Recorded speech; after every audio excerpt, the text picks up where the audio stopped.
প্রিয় সপ্তম শ্রেণীর শিক্ষার্থীরা, শুভেচ্ছা নিও। আজকে আমি তোমাদের বিজ্ঞান অনুশীলন বইয়ের ষষ্ঠ অধ্যায় হরেক রকম খেলনার মেলা এর ৬৫ পৃষ্ঠার প্রশ্ন ও ছক সমাধান করে দেব। প্রথমে তোমাদের বলবো, যারা আমার চ্যানেলটি সাবস্ক্রাইব করো নাই তারা আমার চ্যানেলটি সাবস্ক্রাইব করবে এবং আমার সাথে থাকবে।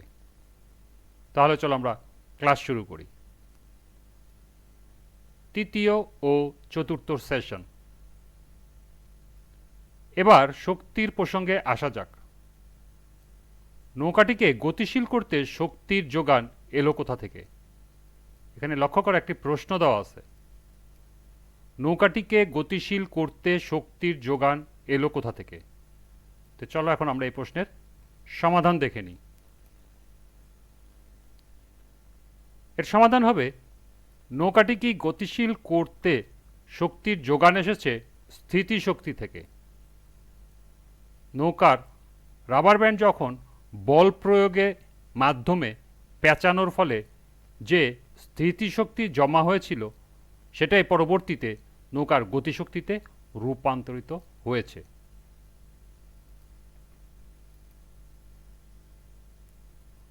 আবার দলে বসে একই অধ্যায়ের বাকি অংশ অর্থাৎ শক্তি, ক্ষমতা, শক্তির বিভিন্ন রূপ ও রূপান্তর, শক্তি নিত্যতা ইত্যাদি বিষয় পড়ে নাও।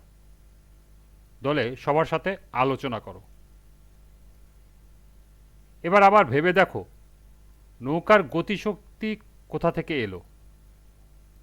নৌকার রাবার ব্যান্ড যখন তুমি বল প্রয়োগের মাধ্যমে পেঁচিয়ে নিয়েছ, তাতে যে স্থিতিশক্তি জমা হয়েছে সেটাই পরবর্তীতে নৌকার গতিশক্তিতে রূপান্তরিত হয়েছে।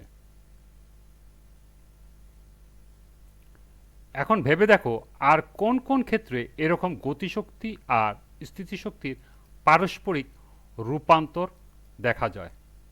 অর্থাৎ এমন ক্ষেত্র দেখাতে হবে তোমাদের, বা এমন ক্ষেত্রের উদাহরণ তোমাদের এখানে দিতে হবে যেটার গতিশক্তি আর স্থিতিশক্তির পারস্পরিক রূপান্তর, অর্থাৎ স্থিতিশক্তি থেকে গতিশক্তিতে রূপান্তর, আবার গতিশক্তি থেকে স্থিতিশক্তিতে রূপান্তর।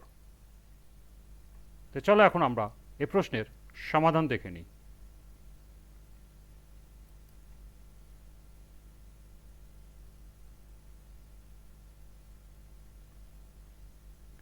এই প্রশ্নের সমাধান হবে, যেসব ক্ষেত্রে এরকম গতিশক্তি আর স্থিতিশক্তির পারস্পরিক রূপান্তর দেখা যায় তা হলো, একটি ছোট পাথরকে সুতো দিয়ে বেঁধে ঝুলিয়ে দিলে এক পাশে একটু টেনে নিলে তাহলে সেটি তার স্থির অবস্থা থেকে একটু উপরে উঠে তার ভেতর এক ধরনের স্থিতিশক্তির জন্ম হয়।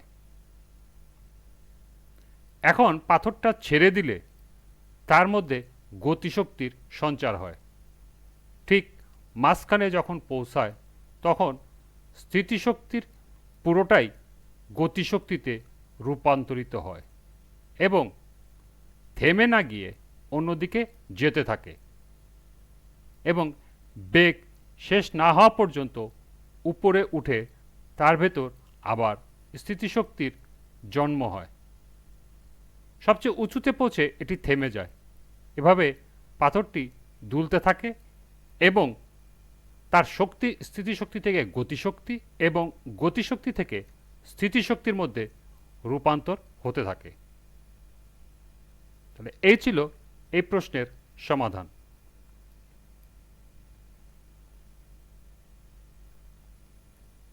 এবার নিজেদের খেলনা উদ্ভাবনের পালা। নিজেদের উদ্ভাবিত খেলনা নিয়ে শ্রেণীকক্ষেই তোমরা একটি মেলার আয়োজন করতে পারো, যেখানে সব দল তাদের বানানো খেলনা সাজিয়ে রাখবে অন্যদের দেখানোর জন্য।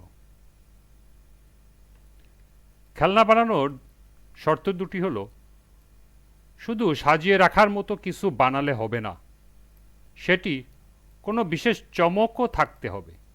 অর্থাৎ কোনো খেলনা গাড়ি, নৌকা, এরোপ্লেন যা চালানো যায়, কিংবা হতে পারে গুলতি দিয়ে বানানো কোনো নতুন ধরনের খেলনা।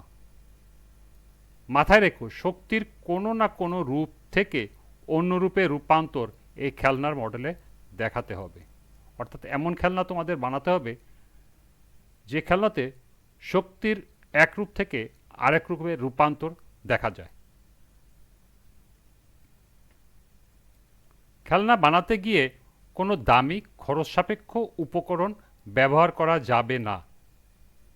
আশেপাশে পাওয়া যায় এমন উপকরণ ব্যবহার করবে।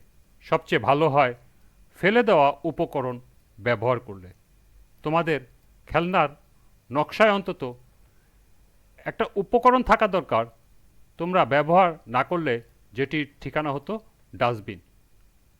এর ফলে আবর্জনাও কমবে, পরিবেশেরও উপকার হবে। আজকের ক্লাসটি এ পর্যন্তই। পরবর্তী ক্লাসে খেলনার নকশা এবং উপকরণের তালিকার সমাধান করে দেব। সবাইকে আবারও বলছি, যারা আমার চ্যানেলটি সাবস্ক্রাইব করো নাই তারা আমার চ্যানেলটি সাবস্ক্রাইব করবে এবং আমার সাথে থাকবে।